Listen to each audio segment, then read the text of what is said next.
قدرمنو لیدونکو شاعر او کتاب خپرونه ده د پیاوړي لیکوال پښین. لکه څنګه چې تاسو ته معلومه ده پیاوړي لیکوال هر اتوار و تاسو ته دغه ادبي خپرونه وړاندې کوي او په دغه خپرونه کې د سویلي پښتونخوا قدرمن شاعران لیکوال تاسو ته درپېژني او په دغه شاعرانو کې ځینې داسې لیکوال او شاعران هم موږ تاسو ته معرفي کوو چې هغه د هیڅ تعارف محتاجه هم نه وي، خو بیا هم پر موږ یې دا حق جوړیږي چې موږ یې تاسو ته در وپېژنو او کوم څوک چې د هغه نامه سره اشنا نه وي یا یې مخته نه وي اورېدلی یا یې د ده کلام نه وي اورېدلی، نو موږ غواړو چې په هغه لیدونکو باندې هم د هغه لیکوالو او شاعرانو کلامونه واورو، د کومو لیکوالو چې پر نړۍ باندې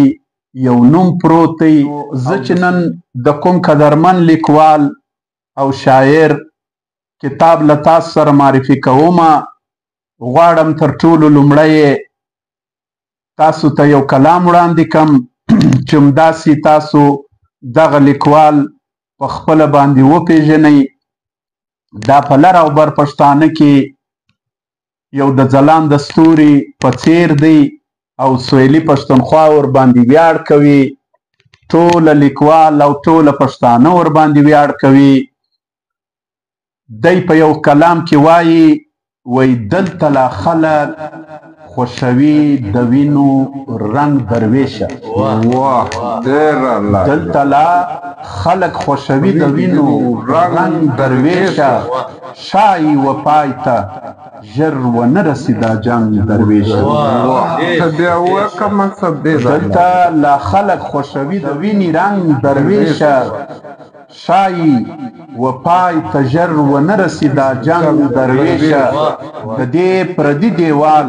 سایې داسې پردي کړو چې اوس د دې پردي دیوال سایې داسې پردي کړو چې اوس نه د پلار سیوری یادوو نه د ورور څنګ درویشه. او زموږ پام تورې ته و توره مصطفی ساتله، زموږ پام تورې ته و توره مصطفی ساتله، او د زړونو اوسپنه مو لاندې کړله زنګ درویشه. زموږ پام تورې ته و توره مصطفی ساتله، زموږ پام تورې ته و توره مصطفی ساتله، د زړونو اوسپنه مو لاندې کړله زنګ درویشه. او نورو کلارې ډکولې په اغزیو باندې، نورو کلارې ډکولې په اغزیو باندې، تا هم د چا مخته ونه پاشل لونګ درویشه. چې له خپلو ماشومانو سره لوبې کوي سي زموږ هر یوه یتیم ته زړه ورتنګ درویشه. نو قدرمنو لیدونکو د درویش دراني صاحب دغه کتاب چې نن یې موږ له تاسو سره پېژندګلو کوو په کاڼي کې هنداره، دغه کتاب د درویش دراني صاحب دې کتاب ته دا اعزاز حاصل دی چې دا د دې کتاب څلورم چاپ دی چې درې ځله نور د دې څه وړاندې چاپ سوی و او له مارکېټه غایب سو، خلکو لاس په لاس واخیستی، نو بیا درویش صاحب مجبوره سو چې څلورم واره یې چاپ کړي. درویش درانی صاحب به ملګري پیژني او د ده سره به یې تعلق هم ساتلی وي او یا به یې د نامه سره بلد وي. نو زه د کتاب په کاڼي کې هنداره پېژندګلو داسې ده چې نوم عبیدالله، قلمي نوم درویش درانی، د استوګنې ځای کوټه، تعلیم MA انګریزي، MA پښتو، پیشه درس او تدریس، عهده یو سیسیټ پروفیسر او د ده تصانیف دي. ستوري په لمن کې دا د لومړی کتاب دی. په کاڼي کې هنداره چې دا نن موږ تاسو ته معرفي کوو. او په ناورین پسې ناورین دا بوټي به لونګ سي د ده څلرم کتاب دی. او پښتو وروز دا د ده نثري کتاب دی. او شپږم کتاب کار د ګلو. نو دغه کتاب چې تاسو لاسته راوړئ د درویش صاحب چې څرنګه شاعري ده، دغه شاعري اثرناکه، مقصدي، د آلاتو په تناظر کې پوره او د معروضي آلاتو سره سمه د پښتانه کام او پښتانه وطن باندې چې کومې ستړي او ستونزې تیریږي هغه درویش صاحب د شاعري موضوع پر قدم قدم باندې تر خپل قلم لاندې راوستلی دي او په خپل کلام کې ورته د پښتانه ستړو ته ځای ورکړی دی او د هغه یې ډېره ښه خوندوره تجزیه کړې ده. په هغه کې پښتانه ته ډېرې ښې لارې ورښولې دي او پښتانه ته یې د اتفاق غوښتنه کړې ده او پښتون قام یې پر یوه ټغر باندې د راټولېدو لپاره دعوت کړی دی. شهزاد صاحب ته ورځمه چې پر درویش صاحب باندې خپل نظر ورکړي. جهان مننه تیمورشاه کمال صاحب، د طاهر لیوال صاحب، ډاکټر عصمت ترین صاحب او ناس ټول ملګري. نن د یو داسې کتاب سره مخامخ، د داسې شخصیت سره مخامخ چې د هغه پر فن، د هغه پر شخصیت، د هغه پر علم څه ویل. زما رنګه مانده څوک چې کوم دی ډېره خبر نشي کولی. زما په خیال سره درویش درانی چې کوم دی هغه د هیڅ رسمي تعارف محتاجه نه دی. په دې وجه چې علمي خلک یې د علم یو سمبول ګڼي، بالکل ادبي خلک یې د خپلو ادبي تخلیقاتو د تصانیفو مستند د تصانیفو د لارو څخه نه یو منتخب نماینده تخلیقکار بولي. درون پښتون دی. ایز ا پروفیسر ما دی په یوه کالج کې بار سره پاته سوی و، د راز محمد راز صاحب ملګری. بلکې درویش صاحب چې پر خپل ځای د درویش صاحب ټوله کورنۍ چې د هغه علمي هم ده، ادبي هم ده. درویش صاحب په خپل ځان کې، په خپل ذات کې د یو دونګي با کماله، با استعداده تخلیقکار دی چې څوک ذکر وکړي او نه وکړي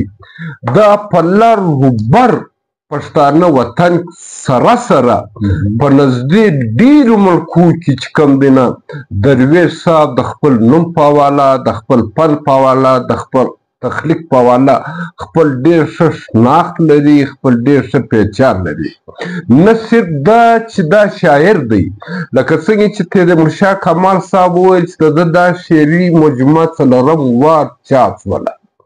زه دا وایم چې د ده څه شعري مجموعې چې راغلي دي، کله ازغنه لارې اوله شعري مجموعه وه چې نن ښار کور پسې واخې دغه کتاب بیا نه پیدا کېږي. او بیا نه صرف دا چې دی شاعر دی، دی مستند نثر نګاره دی. د یو کتاب نوم یې چونکې په دا کتاب کې نشته او کمال صاحب ملامت په دې نه دی چې ذکر نه دی، د ده یو کتاب دی د پښتانه کړه بړه. دا یو داسې کتاب دی نه چې زموږ لار وبر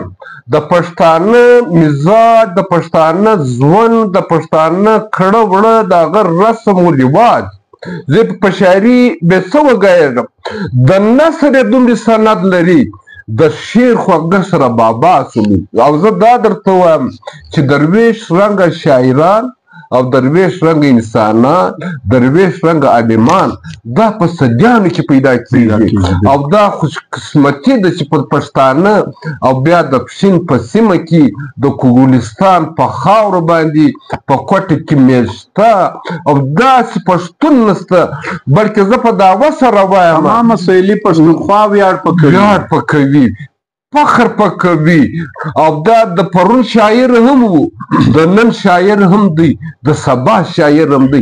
کلام صدا بهار دی نثر مستند دی علم چې کوم دی هغه مستند دی یعنی چې زه هر لفظ د متعلق استعمال کما هغه لفظ چې کوم دی هغه د فن د شخصیت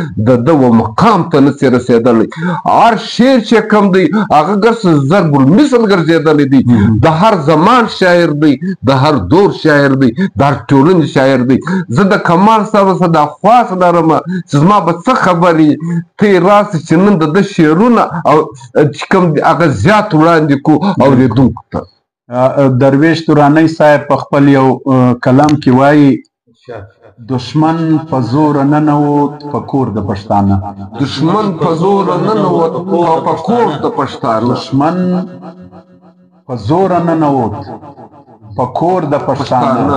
خو دغه کار یې هم وکړ په زور د پښتانه واه ډېر الله ته بیا ووایه دشمن په زور ننوت په کور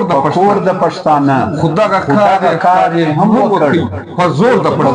پښتانه ډېر الله ډېر چالاکه دشمنان چې یې سر وړي هغه مهال چالاکه دشمنان چې سر وړي هغه مهال مشغول لکه ماشوم کړي په څه ورور د پښتانه ته بیا ووایه کمال چالاکه دشمنان چې یې سر وړي هغه مهال چالاکه دشمنان چې یې سر وړي هغه مهال مشغول لکه ماشوم کړي په څه ورور د پښتانه او دستي د پښتانه په وجود ولګوي غاښ دستي د پښتانه په وجود ولګوي غاښ او چې هر یخزنی مار توت سی په اور د پښتانه ته بیا ووایه دستي د پښتانه په وجود ولګوي غاښ دستي د پښتانه په وجود ولګوي غاښ چې هر یخزنی مار توت سی په اور د پښتانه وړیا به یې هم درکړي که یې زړه وي ستا په کار وړیا به یې هم درکړي که یې زړه وي ستا په کار خو سر په هر حالت کې دی په پور د پښتانه ډېر الله وړیا به یې هم درکړي که یې زړه وي ستا په کار وړیا به یې هم درکړي که یې زړه وي ستا په کار خو سر په هر حالت کې دی په پور د پښتانه درویش ورپسې ټول عمر اخیستی وي څراغ خو چرته یې ونه لیدی غمخور د پښتانه لکه څنګه چې کمال صاحب د درویش صاحب شعر شو دغه لاندې خو دغه کار یې هم وکړي په زور د پښتانه ما ته د درویش صاحب یو بل شعر په یاد راغلی وایي لمن مې ډکه ده د کاڼو دیوال صاحب خو څوک نه پرېولم په عادتونو کې دا یو عادت د غره لرم ما په ابتدا کې وویلې چې دا یو عالم څوک دی دا د انګریزي ادبیاتو پروفیسر و په انګریزي ادبیاتو خبر په عربي ادبیاتو خبر په فارسي ادبیاتو خبر په اردو ادبیاتو خبر او با خبره تخلیقات چې دي هغه ډېر د خبر شعر لیکي هغه ډېر با اثره شعر لیکي ما زه دا وایم چې دی هغه خوش قسمته شاعر دی چې هم یې شعر صنعت پیدا کوي هم یې نثر صنعت پیدا کوي یعنی ته پسې وګرځې یعنی یو ورځ ما ورته ویل چې ستا دا کتاب په کار دی د ماتور شهزاد خو زما سره خپله نشته اوس دا ترا شاعران داسې تخلیقکاران چې د یو قام وي هغه قام به څومره غني وي هغه ژبه به څومره غني وي په داسې خلکو چې څومره ویاړ وکړو هغه لږ دی مختصرا زه دا ووایم چې درویش رنګه عالم درویش رنګه شاعر چې دی دا به بیا صدیانې پسې ګرځي صدی یو سړی پیدا کړي یو تخلیقکار پیدا کړي دی دومره باصلاحیت او چې څومره شعر ژوندی دی په هم ژوند کې دی دومره خاموشه څوک دی او بیا ډېر عاجزه څوک دی زه ما درته وویلې چې داسې په ما نږدې چې زه په خبر یم چې با علم څوک وي خبر څوک وي داسې با خبره با علم څوک نشته چې هغه د درویش صاحب د شعر په حواله نه پېژني داسې زنانه نشته چې هغه د درویش ما په هر محفل کې په هر ځای کې زموږ د دې صوبې څه زموږ د موجوده پښتو پهچان چې کوم دی نه زما نزدې هغه درویش صاحب دی. کور افغانستان ته د ده په اعزاز کې تیر جمهور رئیس اشرف غني صاحب قدرمن اشرف غني صاحب د ده په اعزاز کې باقاعده مشاعره یې شوې او په کابل کې او درویش صاحب هلته ورغلی و، عباسین یوسفزی صاحب او د جنوبي او شمالي پښتونخوا ډېر لیکوال ورغلي وو او هلته شهزاد صاحب رئیس اشرف غني صاحب یو عجبه خبره وکړه، ول زه 18 غنټې 18 ساعته د حکومتي کار کوم خو چې کله هم یو نیمه غنټه یا یو ساعت وخت پیدا کوم زه د درویش صاحب اثار وایم. او زه اضافه څه بلې کې وکړم د دې خبرې سره سره دا خبر یم وکړم و زه چې کله ستړی سمه زه چې کله پریشانه سمه د ځان پریشاني او د ځان ستړیا چې ختمومه هغه د درویش صاحب په شعر سره په سکون سمه شعر علاوه ما در ټول د صوبایي ایوارډونه اخیستي دي په نیشنل سطح داسې کتاب یې نشته چې هغه د صوبې او نیشنل ایوارډ نه دته نه ورکول شوی نه بلکې زه په زورتیا سره وایم نه په جرأت سره وایم نه چې دا د لر بر ویاړ دی دا انټرنیشنل ایوارډ اخیستی دی او که لږ ډېر انصاف وشي او لږ ډېر خلک په انصاف راشي دا د عالمي ایوارډ دپاره چمتو څوک د لوی کور افغانستان او د شمالي پښتونخوا او د جنوبي پښتونخوا ډېرو اوچتو نوموړو فنکارانو نرمندو یې کلامونه په موسیقي کې ویلي او داسې فنکار نشته نه چې د درویش صاحب شعر دی نه ویل او دی داسې عجیبه څوک دی داسې عجیب مزاج دی پر ده به لیک سوی دی په خپل یعنی څومره لیک چې په درویش صاحب سوی دی څومره لیک چې د درویش صاحب پر پل سوی دی د ده پر شخصیت سوی دی د ده پر نظر سوی دی زه په دعوه سره وایم په هغې کې په نیمۍ دی نه دی خبر که چیرې هغه لیکونه هغه نظرونه سره راټول کړي نه څومره چې د ده تصانیف دي څومره چې د ده کتابونه دي پر ده چې لیکل سوي دي د هغو څه کتابونه جوړېږي لیکن دی د هغه څه بې پروا و خپل کار اوس هم په دغه عمر کې نه یعنې ګوره دی د 80 کالو څخه اوښتی څوک دی د شوګر مریض دی نه اوس هم دی 15 منټه دی تا ته نشي درکولی یوه لمحه دی بې قلمه بې کتابه نه تېروي چې ته ورځې هم یوار به پوښتنه ځین کوې یوار به وخت ځین اخښې او لیکن کله نن چې درویش دی مزاج هم د درویشانه دی د یارانو یار دی شفیق انسان دی مهربان انسان دی په ډېرو بېلابېلو سیمینارونو کې په بېلابېلو ټي وي چینلانو کې ما او تا ګډ پروګرامونه ورسره کړي دي پیاوړي لیکوال چې سیمینار د راز محمد راز صاحب پر کتاب باندې جوړ کړی و ما دوی ته دعوت ورکړی و د ټولې پښتونخوا ټول لیکوال راغلي وو چې په هغه کې د خپله مقاله وویله یعنې خو ما درته کله دا نوم چې درویش دی نه یعنې دنیا ته دی لوی څوک دی او واقعي لوی څوک دی لیکن دی تا ته دا نه ثابتوي چې زه لوی څوک یم دی ستا پر کمبل هم در سره ناست دی ستا پر چوکاټ که هغه د په ټي وي پروګرامو کې موږ سره یو ځای سوي دا د پښتو اکیډمۍ صدر پاته سوی دی دا د پښتو ادب نماینده دی دا نمایندګي کړې ده شعر یې معنا لري شعر یې مفهوم لري او ما په ابتدا کې ویلې چې ځینې نه بلکې اکثره شعرونه چې دي هغه محبدي هم دي ضرب المثل هم دي ما تا به څه خبره پر وکړو ته راشه څه کلامونه لیدونکو ته به د درویش صاحب یو ډاکټر صاحب او اوریدونکو تاسو درویش درانی صاحب وایي چې بارخو زنه اوربل سترګې او لب نه هېروم بارخو زنه اوربل سترګې او لب نه هېروم درویش نعمتونه به د رب نه هېروم وا ډېر الله ته دا بیا ووایه بارخو زنه اوربل سترګې او لب نه هېروم بارخو زنه اوربل سترګې او لب نه هېروم درویشه نعمتونه به د رب نه نه هېروم له یاده به ونه باسمه څوکې د بڼو له یاده به ونه باسمه څوکې د بڼو د خپل زړه د ژور زخم سبب نه هېروم له یاده به ونه باسمه څوکې د بڼو له یاده به ونه باسمه څوکې د بڼو د خپل زړه د ژور زخم سبب نه هېروم او له یاره خوله ونه غواړم او بیرته سم راستون له یاره خوله ونه غواړم او بیرته سم راستون خو دا ځل به خبره د مطلب نه هېروم له یاره خوله ونه غواړم او بیرته سم راستون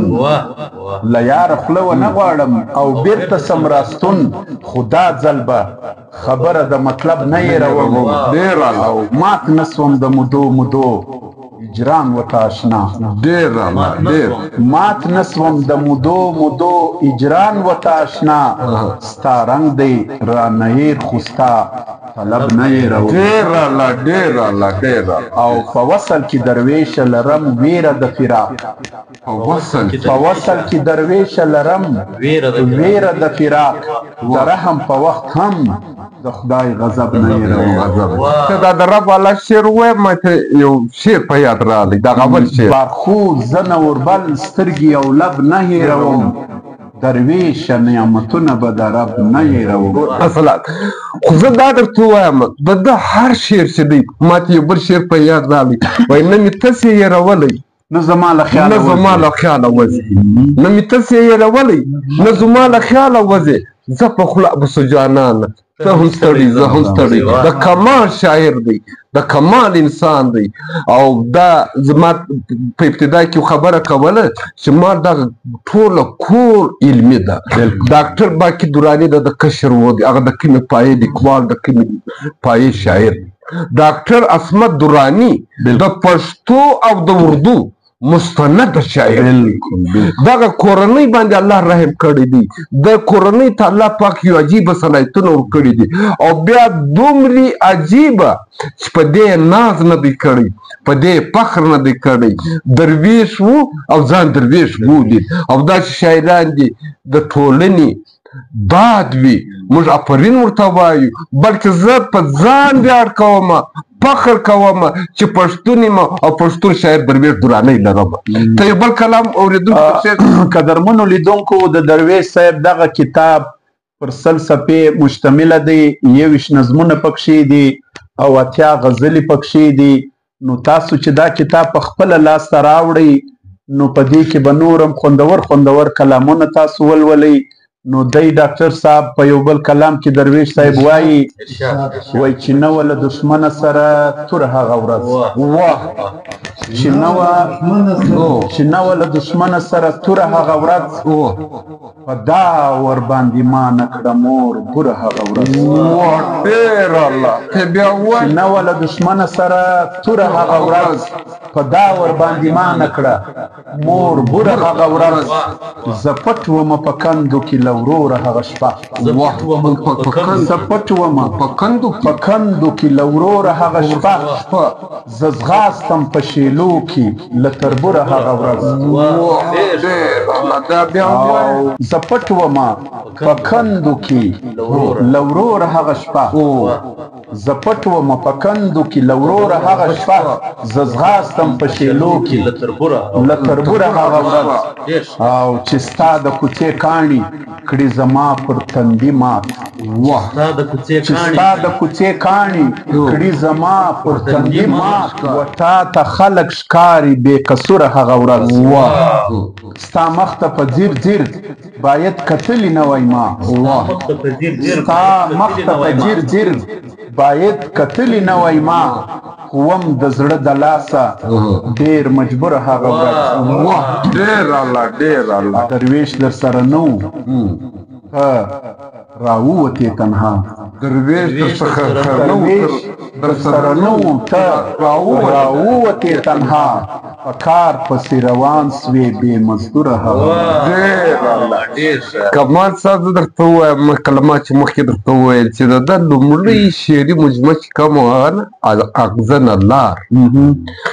دا یو داسې مستنده شاعري وه او داسې مستنده شعري ټولګه وه چې پښتو ادب عصري پښتو ادب داسې رازبندۍ کوي او بیا چونکې دی باکماله سړی دی ما درته وویل با علم دی عالم دی دته معلومېدله چې دغه شاعري دغه کتاب د هغه وخت چې کوم وه د ډېرو د لاسو ورسېدله بیا د ګرځو د هغه ادغنې لارې چې راواخې د زخمي لاسو پورې زخمي لاسونه د دې په مابین کې چې ده څه شاعري کړې وه دا ټول یې راواخیستله دا یې په یوه کتاب که ستوري په لمن کې نو زما اورېدونکو ته دا که درویش صاحب څوک وایي په درویش صاحب څوک ځان پوهوي په شعر باندې ځان به خبروي او ځان پوه کوي ستوري په لمن کې د ده هغه تیره او هغه شاعري چې کومه ده دا ټوله په دا ستوري په لمن کې په دې کې یو ځای ده د هغه بعد دا بوټي به لونګ سي په کاڼو کې هنداره دا او کر د ګلو دا خو لاسته هغه ورکه شاعري چې د هغه ورک کتابونه چې دي هغه ټوله شاعري چې د هغه ستوري په لمن کې او دویم زه دا ووایم نه چې د درویش صاحب ویونکو حالات چې د ده د شعر سره سره چې کوم دی نه د ده نثر وګورئ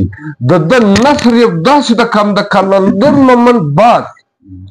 زما غوندې څوک زما رنګه مانده څوک که د یو چا نثر زه متاثره کړی یم که د یو چا نثر زه وړی یم که د یو چا نثر زه درولی یم هغه د درویش دراني د دی د ده شعر هم مستنده دی نثر هم الله دې ده ته ژوند ورکړي د ده و قلم ته د ده و علم ته او چې دی دغه قام دا د ما درته وویل کمال دا ستوری دی دا داسې ځلانده ستوری دی نه چې داسې ستوري چې دی دا په کله کله په کامو کې پیدا کېږي او دغه قام بختور دی دا خاور بختوره ده دا ټولنه بختوره ده چې درویش دغه ستوري کې ځلېږي. بالکل بالکل قدرمنو لیدونکو د درویش صاحب دغه شاعري په ویلو ارزي پکار ده چې هر پښتون د درویش صاحب کلام ولولي خوند ترې واخلي لکه څنګه چې موږ تاسو ته د درویش صاحب کتاب معرفي کوي د خپرونې په آخر کې به شهزاد صاحب د درویش دراني صاحب یو ناتیه کلام دی دی وایي چې د مدینې وخواته ځي او تر مطلبه رسي د مدینې وخواته ځي او تر مطلبه رسي پر دغه لار باندې مومن تر خپله ربه رسي بیا ووایه د مدینې وخواته ځي او تر مطلبه رسي پر دغه لار باندې مومن تر خپله ربه رسي او هر یو تاوان چې را رسیږي وي له خپله لاسه هر یو تاوان چې را رسیږي وي د خپله لاسه خو ما ته ګټه همیشه ستا له ثوابه رسي. الله اکبر. بیا ووایه هر یو تاوان چې را رسیږي وي له خپله لاسه هر یو تاوان چې را رسیږي وي له خپله لاسه خو ما ته ګټه همیشه ستا له ثوابه رسي او تر هغو پښو لاندې مې زړه لکه تڼاکې مات سه تر هغه پښو لاندې مې زړه لکه تڼاکه مات سه چې ستا د مینې په سفر کې تر عربه رسي تر هغو پښو لاندې مې زړه لکه تڼاکه مات سه چې ستا د مینې په سفر کې تر عربه رسي او په سپینو ستورو یې بدل سي د زړه تور داغونه په سپینو ستورو یې بدل سي د زړه تور داغونه کله چې ستا روښانه نوم د چا تر لبه رسي. صلی الله علیه وسلم. دا بیا ووایه ډېر الله په سپینو ستورو یې بدل سي د زړه تور داغونه په سپینو ستورو یې بدل سي د زړه تور داغونه کله چې ستا روښانه نوم د چا تر لبه رسي او دا ویره نسته چې لمن به سي خالي د درویش دا ویره نسته چې لمن به سي خالي د درویش ستا پیرزوینه داسې ده چې همیشه به رسي. ډېر الله ډېر الله. نو قدرمنو لیدونکو د درویش دراني صاحب خو داسې خوندوره او خوږه شاعري ده چې یو شواروز هم موږ او تاسو ولولو یا یې اورو نو نه په مړیږو، خو وخت اجازه نه راکوي. زموږ کتاب او شاعر خپرونه ده د پیاوړي لیکوال پښین پر د دې نعت شریف سره د درویش دراني صاحب، زه تیمورشاه کمال، پروفیسر فیض شهزاد صاحب، طاهر لیوال صاحب، ډاکټر اسمت الله ترین صاحب او د پیاوړي لیکوال ټول ملګري له تاسو اجازه غواړو. تر بل اتواره مو پر الله سپارو. ژوندي ګړندي او بریالي اوسئ. ستړی پښتون یاد لرئ. دغه ویډیوګانې ملګرو را سره شیروئ مخته. داسې به تاسو هم په دې ادبي چوپړ کې له موږ سره برخوال اوسئ. یو جهان مننه.